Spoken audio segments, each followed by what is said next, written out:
So for this video, I'm going to be talking about burnout. Burnout is a buildup of excessive stress within the body leading to emotional and physical depletion. So it's not going to only affect your mental state of being, your emotions, it can even get to affect to where you feel physically exhausted. And burnout can show up in many instances. I have had my experience of burnout. I had burnout after the election. I've had burnout after exams, after an intense kind of period of dealing with a couple of things that took a lot out of me. So, some signs of burnout can be shown as exhaustion, compassion fatigue, poor decision making, self doubt, difficulty completing tasks, headaches. A lot of migraines can manifest from their stomach issues, difficulty meeting basic needs, so you won't really be taking care of yourself as much as you should. Irritability, you'll be easily triggered. Hopelessness, apathy, reduced creativity, hard time relaxing. You're gonna have poor performance. You're gonna have those Sunday night blues. You're gonna feel depressed. You're gonna actually feel depressed, and if there's no cause to pinpoint it, you're gonna feel like you're just so down in the dumps. You're gonna feel like, why am I feeling down? Like, I know there's nothing leading up to this event or this specific emotion, so why am I feeling so down? That can be another sign that a lot of people do not know about. You'll be feeling cynical and unfulfilled as well. You're unable to care about work or relationships the way you used to. There will be insomnia and amplified anxiety. Emotionally overwhelmed. You'll be emotionally overwhelmed. You feel like you're up to here. You won't be caring about your own needs at all. You'll feel like they're a complete waste of time because maybe the burnout is caused by you being overly productive or you being overly demanded in something. So the burnout feeling comes from the fact that you're doing things that seem productive, but also caring for yourself is a productive thing to do. And that's something that a lot of us are taught not to do because it's not productive enough. But let me tell you now, self-care is productive. It's the most productive thing you can ever do because you'll be able to show up. You'll nurture the very thing that shows up in your life. And burnout can manifest in many different ways, and it can be caused by various things, such as unhealthy boundaries. Maybe you don't have your set boundaries in life. Maybe you don't know how to put your foot down with certain things, and that's not your fault. I've known so many good people that burn out easily because they overextend themselves in many aspects of their life. They want to be an octopus. They want to be everywhere at once.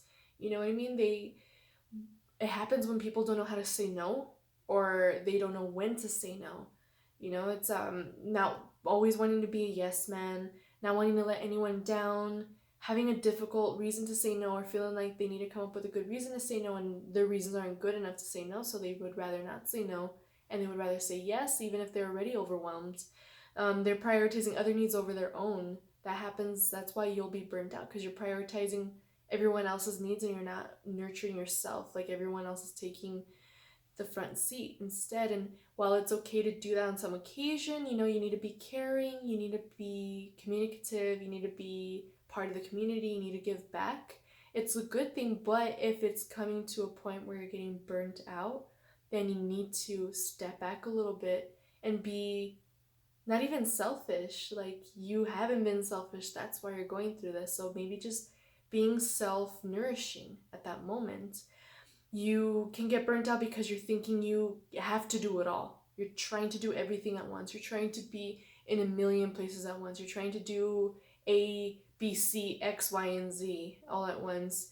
You're not being appreciated, and you can feel burnt out in that because, we do things for others, but if we're doing things for others and it feels like you're giving more than you're taking, or there's nothing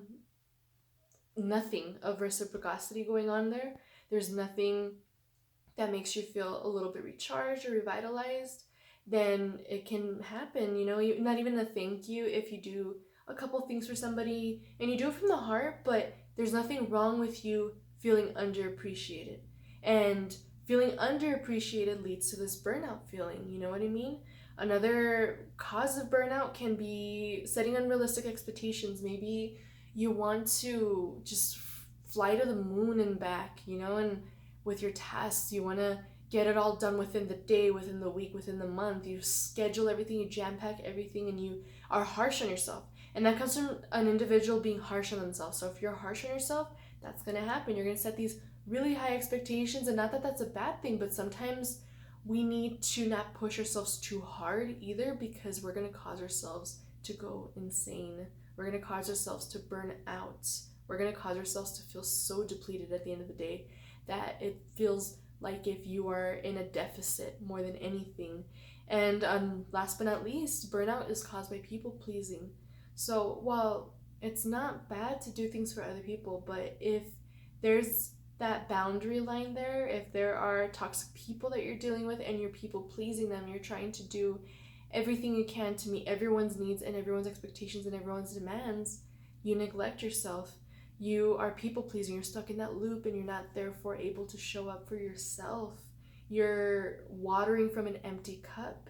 So it's very important to be able to fill your cup back up, because if you can't, you're just going to run yourself to the ground. And therefore, you're just not going to be able to show up for your own needs. You're not going to be able to show up for your own life. You're going to be so tied up with everybody else that you forget about yourself. So fill up your own cup. Don't pour from an empty cup. You don't have to set yourself on fire to keep people warm, okay? Give yourself space to really understand what you might need from the day rather than what the day needs from you. So if you're feeling burnt down, you recognize these signs, you recognize these causes, and you're like, wait a minute, I have been going through this, I have been doing this, and I do feel like all of these things or a combination of these things.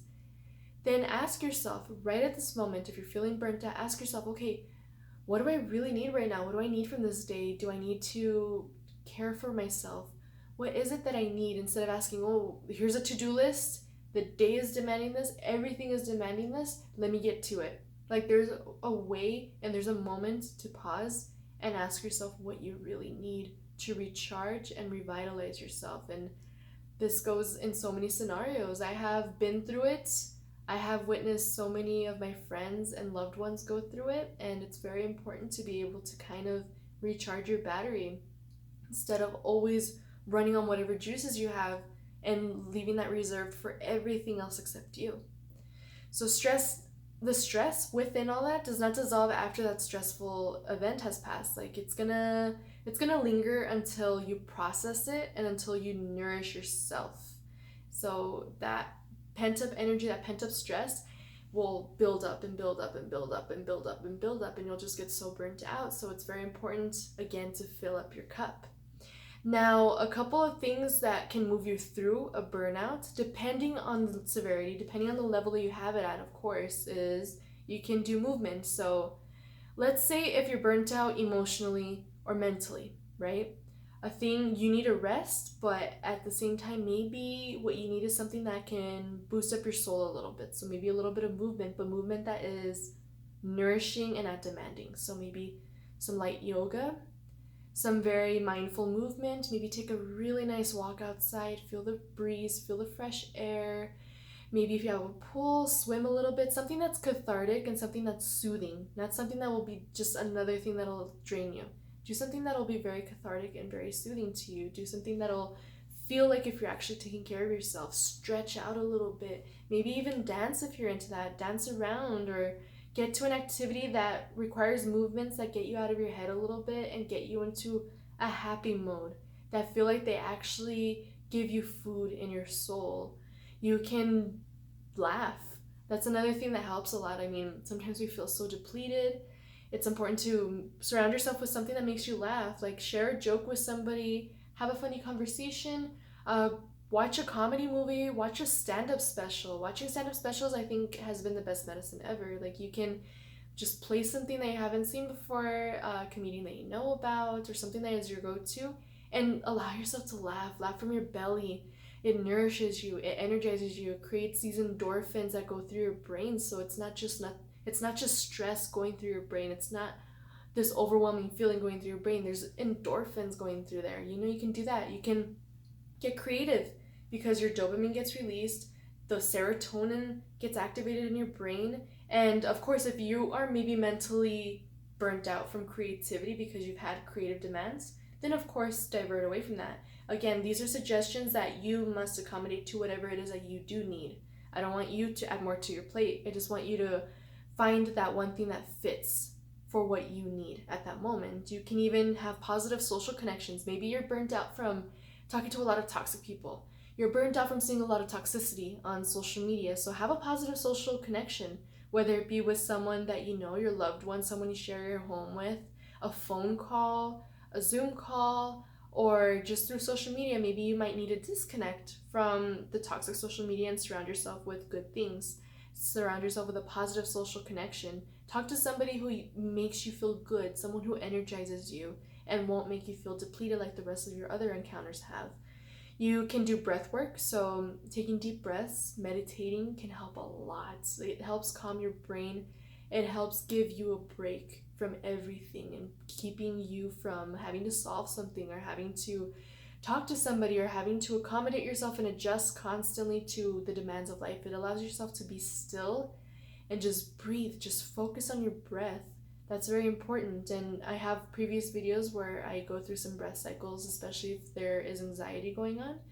Or you can just do a simple meditation where you do diaphragmatic breathing. You just breathe deeply and fully, and you make sure that you push out your stomach when you inhale and you contract it when you exhale. That helps you reset and rejuvenate, at least in your breath. And your breath connects to so many things in your body, so it'll have a ripple effect. You can have a moment where you express affection. Let's say if there's someone you could be affectionate with and it's in the social encounter, be affectionate, hug, do whatever you need to do with the people that you trust the most, and of course that it remains in a consent basis.